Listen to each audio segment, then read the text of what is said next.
He's already started barking again. They're putting up a Christmas tree. My in-laws are putting up a Christmas tree at their house over there, and Ziggy's barking at that. So hi, thrill seekers! Just to welcome you to the channel. When I was about 20 years old, I decided to dress up as a guru for Halloween, and put on a white beard, a fake white beard, and I don't remember if I had a white wig or if I just sprayed white stuff in my hair or something. And I memorized the speech that the guru gives in the movie Head, which is the Monkees movie, a classic movie. And the speech went something like this, and I'm gonna do the Indian accent, so you can cancel me if you want, but this is no offense meant to any Indian person with my bad Indian accent. This is just the way I memorized the speech, and it went like this. We were speaking of belief and conditioning. All belief could possibly be said to be the result of some sort of conditioning. Therefore, the study of history is simply the study of one system of belief deposing another, and so on and so on. A psychologically tested belief of our time is that the central nervous system, which feeds its impulses directly to the brain, the conscious and subconscious, is unable to differentiate between the real and the vividly imagined experience, if there is a difference, and most of us believe there is. Am I being clear? For to examine such concepts requires tremendous clarity and discipline. For where there is clarity, there is no choice, and where there is choice, there is misery. But why should anyone listen to me, or should I even speak, since I know nothing? That is the speech, and I remember Tim McCarthy, my Zen teacher, saying that even though the guru in the movie is dressed up to look a little bit like the Maharishi, Mahesh Yogi, the founder of Transcendental Meditation, that what this guru says in the movie is actually a lot more profound than anything the Maharishi ever said. Which I would agree with now that I know something about it, but when I heard that I was like, oh wow. And actually I think that's a very profound speech. It was written by Jack Nicholson of One Flew Over the Cuckoo's Nest and all the other what other movies did Jack Nicholson do? That's the one I know. Easy Rider and all these things. That guy. He wrote that speech. He was the screenwriter of that film, and he probably took it from things he'd heard from Krishnamurti, because apparently he was a fan of Krishnamurti at the time, although I'm not sure. He might have gotten it from other sources. But it's a good speech, and the speech is about belief, and that's what I want to talk to you about, and I'm going to reference one of my own books. I just ordered from my publishers 5 copies each of all of my books that they published, that New World Library published, because I didn't have any on hand. And sometimes people want them and stuff, and sometimes I want to reference them. But I started leafing through this book, and I saw a passage in here which I should have talked about on this channel before, because it's really important, and somehow I didn't, and now I'm going to talk to you about it. And I will just read the passage from the book, and it comes from page 87. In a chapter called In Which I Discover the True Meaning of Faith. I think it's actually by going to Finland, but it says on the top, anyway, it says it different on the top of the page. Anyway, here it goes. In her book, A Case for God, Karen Armstrong explains that the words faith and belief didn't always mean what they mean when used by mainstream Christians today. And I've been talking about how the Christians that I encountered when I was young and wanted to be a Christian always insisted that I believe impossible things. Like I believed, they insisted that I had to believe that there really was a flood, that Noah built an ark for the 2 of each animal, and I had to believe that Moses really parted the Red Sea, and I had to believe that Jesus really rose from the dead, and so on and so forth. I had to believe that these things were literally true. And it turns out that whole idea of literal belief in the Bible is a very new thing in Christianity. It only really dates back about a century, maybe a little more than a century now. But anyway, let me read the rest of this to you. Okay. The word this is a quote from Karen Armstrong. The word translated as faith in the New Testament, she says, is the Greek, Pistis, I think, which means trust, loyalty, engagement, commitment. Jesus was not asking people to believe in his divinity because he made no such claim. He was asking for commitment. The word belief, as contemporary English speakers use it, is a more recent invention. Originally, it meant something more like the Greek word pistis, the word I just said. Then it began to change, and now here's Karen Armstrong, quote again.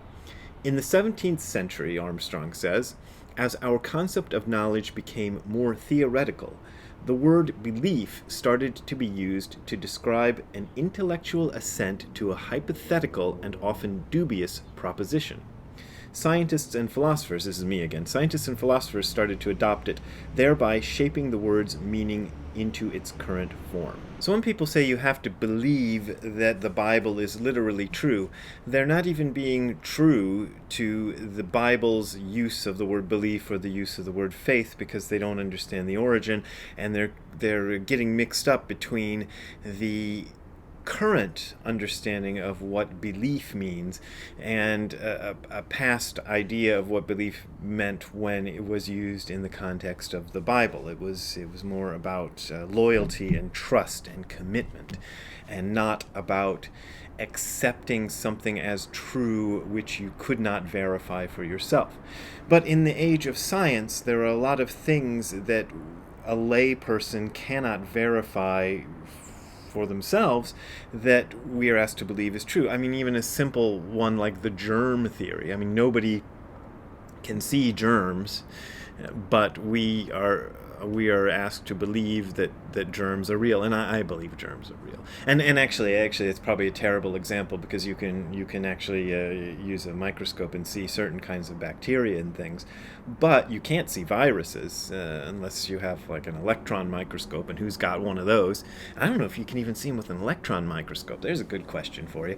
But anyway, we believe these theories to be true. Now, I don't want to talk about science or trash science. Science is fine. It's great.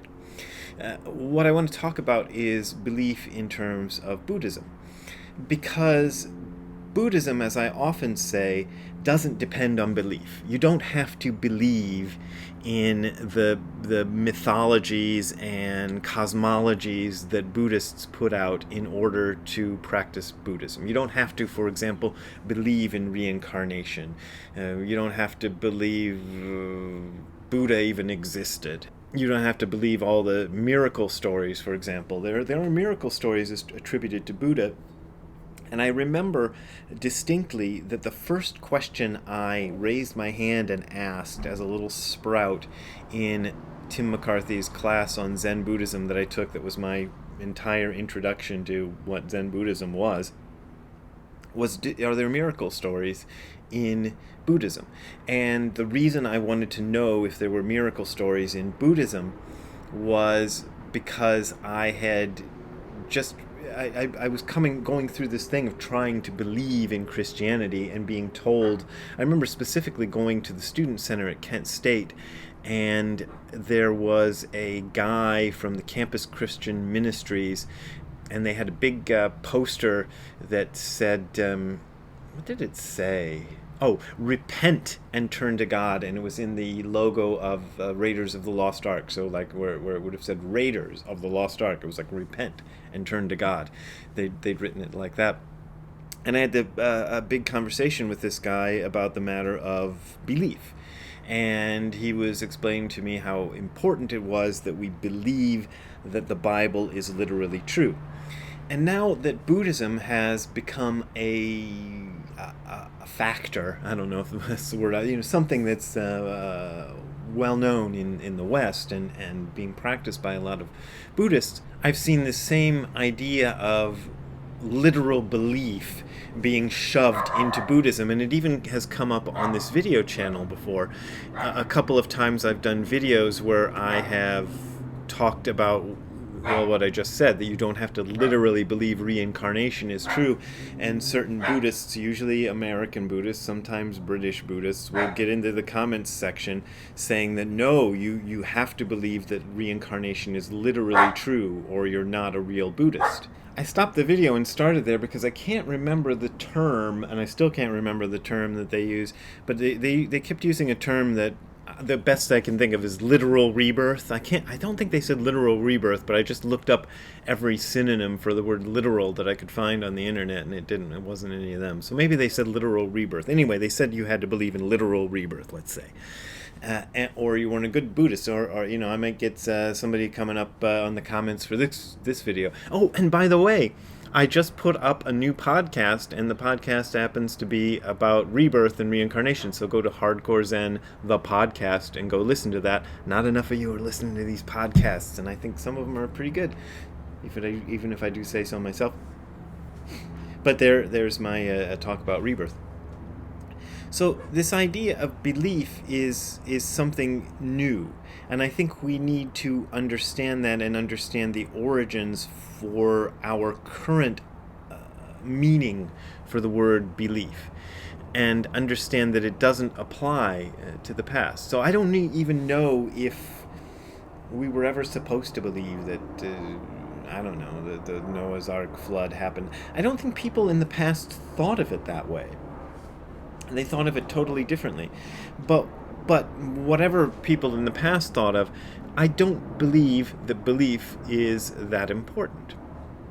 But belief is always pushed on us as being extremely important. And I think we have a society that really pushes belief. And you see this when people question, the narrative, the narrative that, for example, YouTube likes to push about certain things, that you'll get censored if you don't assent to the belief that people want you to believe. So they think that belief is extraordinarily important, because belief, probably they believe, motivates action, and if you don't have the right beliefs, you won't take the right action, etc., etc. But I think in the form of Buddhism that I studied, what we're trying to do with belief is mostly let it go, because everything is belief. All beliefs could be said to be the result of some sort of conditioning, as the guru in the Monkeys movie says. So all of our beliefs are brought about by conditioning that we've had from society and from our parents and from whatever else. Anything that we believe, believing that this is a book in my hand is a belief. The idea that you are a human being on the planet Earth, and that you are a kind of meat machine who started on one day and will end on another day, that's a belief. Everything is a belief. And what we're trying to do in this practice is let go of all belief. Now, the problem with letting go of all belief is that it's scary, because a lot of things are wrapped up in belief. A lot of our self-image has to do with the things we believe.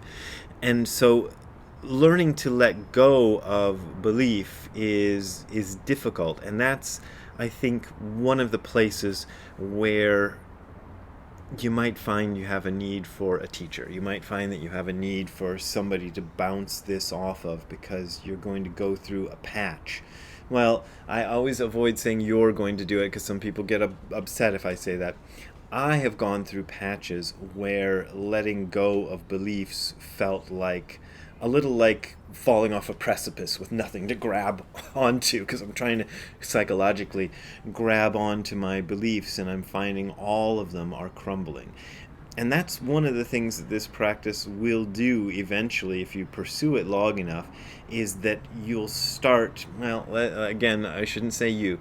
I started to question all of my beliefs, like all of my beliefs. Like even my belief that I have a nose comes into question, because of my practice of Zazen. These really, really core beliefs, and your entire worldview can start to seem very nebulous after a while. And the only thing that I've learned to do is kind of get comfortable with that sort of nebulous thing where I don't know exactly what this is anymore, but I have a kind of faith that it is good. I don't know. Good is probably not the right word for what I want, but that it is what needs to be. This is what needs to be, and I accept that, or I try to accept that, and live with it, and deal with it.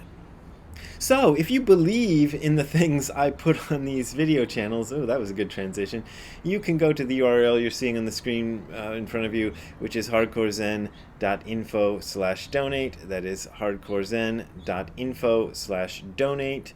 There you will find links to my PayPal and Patreon accounts. I believe those are my only ways of making a living, although even that is in question. Once Nishijima Roshi, I told Nishijima Roshi I felt like I was working for Tsubaraya Productions, ostensibly being paid by that company. And I said, I feel like I'm being paid to study Buddhism. And he said, I think you are.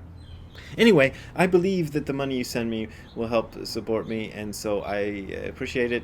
But as always, this is offered for free, so you don't gotta pay if you don't want to pay.